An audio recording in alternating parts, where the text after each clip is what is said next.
Liv Morgan fans, listen up, because you're going to want to hear what your girl just said, and I'm going to break that down, because Liv Morgan, I don't know about you, but I'm very, very proud of what Liv Morgan has been able to do thus far in 2024.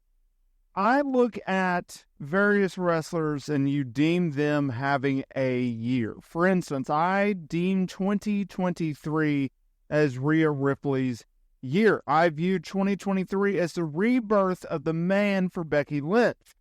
I have looked at 2024 being the year that Bayley cemented her legacy in the pro wrestling industry, and I look at 2024 as the breakout year for Liv Morgan, because Liv Morgan has gone through ups and she's gone through downs. She's had success and she's had failures. She has been given the ball, she has ran with the ball, and then management takes the ball away from Liv Morgan. She's had past opportunities.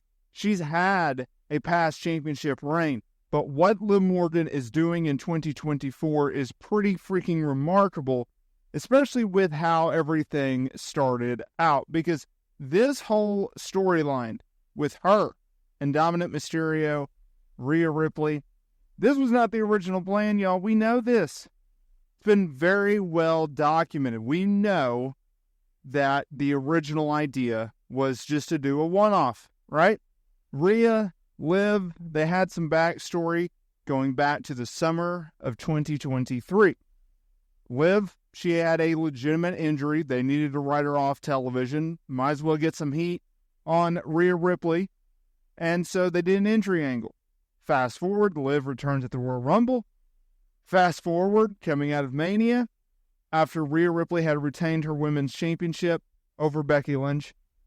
At WrestleMania, we go into a program between Liv and Rhea. And unfortunately, in the backstage segment, Rhea goes down with the AC joint sprain in her shoulder. And WWE, they needed to pivot. So, you had Rhea Ripley. She's on the sidelines. There's your biggest star gone from the women's division on Monday Night Raw. Okay, we're going to put the championship on Becky while we're doing contract talks with her. Oh, she's leaving. So we're losing another top star. Okay, let's make Liv the top star. That's how we got here, y'all. That's how it is. So that leads me to today's topic. Because Liv Morgan, she's on the minds of a lot of fans out there, including me. And so when she was doing the interview with Sports Illustrated, it caught my eye. This is what she had to say about her current WWE run. This is something I created that I didn't feel always had the support behind it, but I stuck it out because I really believed in it. I believed in myself, and when I got this opportunity, because of the time and the attention to my craft, I ran with it. It's been 10 years to get here, and we haven't even scratched the surface yet. This is what I always hoped for and dreamed for, and that's why the time off when I was injured was so significant. It was important for my self-esteem and to re-fall in love with wrestling to come back in my best form. I'm just entering my prime. If you don't believe me, just watch. Now, on the July 1st episode of Monday Night Raw, she successfully retained her championship over Zelina Vega. Currently does not and doesn't appear to have a match lined up for Money in the Bank. That's fine, because they're building something towards SummerSlam. A lot to break down here, so let's get into it. Yes, the time off due to injury significantly helped her. Not only re-falling in love with wrestling, but also making the fans miss her.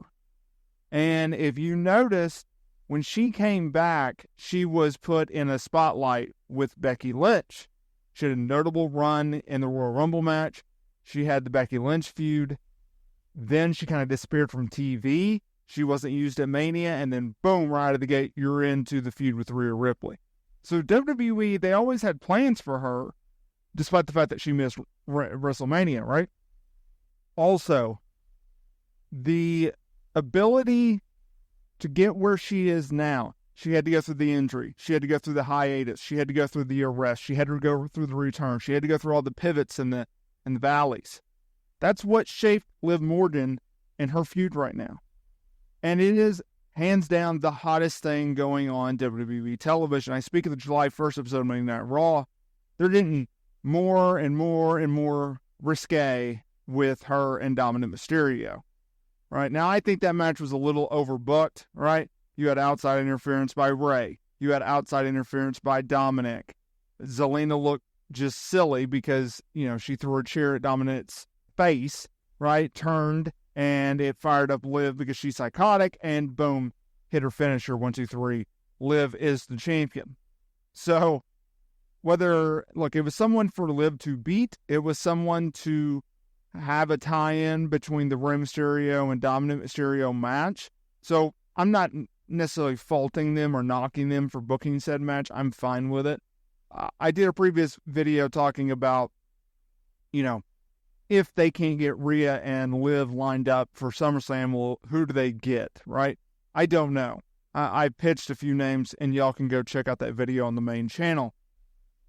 Nonetheless, this storyline has really blossomed, and it has really, really put Liv on the map. You also got to credit Rhea. You got to credit Becky Lynch. But this storyline is not just a Liv, Dominic, Rhea storyline. Now it's starting to bleed over into the Judgment Day, where there is continuously rising tension between members of the Judgment Day.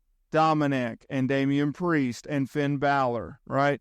And then you have the correlation of Balor calling out Priest, saying you're not the same anymore since you won that championship. There's so much layers. And then, of course, you have the Rhea who is looking on within the distance, seeing what Dominic Mysterio is doing. And Dominic Mysterio lying to the group, saying, oh, everything's fine with me and Rhea. And then, the group saying, well, we spoke with Rhea and she's not very happy with you. Like, there's so much layering and there's so much dynamic, and that is what makes this feud fun. I've seen criticism of Triple H's booking, even though I'm a fan of his booking. I think he's put on the best product in years, right? Probably decades. And I think a lot of people think, well, his booking is pretty simple and it's straightforward and it's predictable.